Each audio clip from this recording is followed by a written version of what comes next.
Hello and welcome to Diana's Makerspace.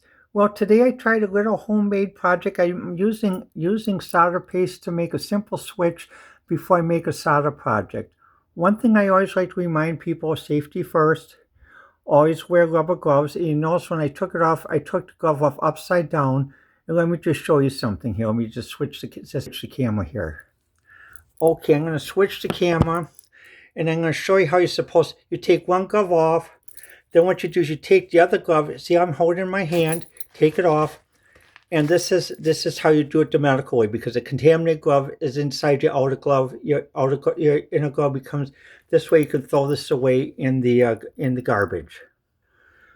Now, when you look at this, I used an LDK heat gun, and I also used a fume extractor, heavy duty fume extractor. These are bought from Amazon. You can also buy these from AliExpress. I used a low setting, setting 1, which goes from 140 degrees Celsius to 572.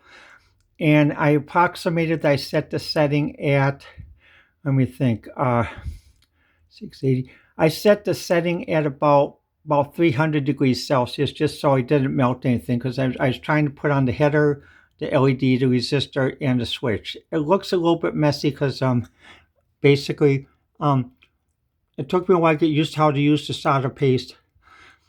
And the other thing is, basically this does run on standard power supply, and basically make sure you have a clear work area. This is a solder pad that goes up to 900 degrees Celsius. And you open the window to make sure you have plenty of ventilation always. And what I did is I shut the bedroom door. So basically, now as you can see, according to instructions I found on Google search, you do this for about 90 seconds at 170 degrees centigrade.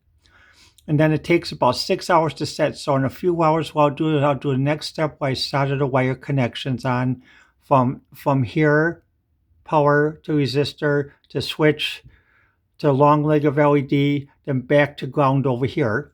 And this will be just a simple test switch to see how this works.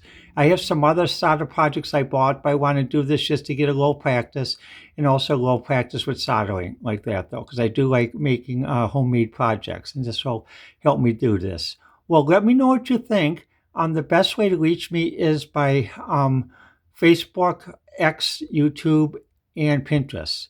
Well, this has been Diana's Makerspace for April 13th, 2025.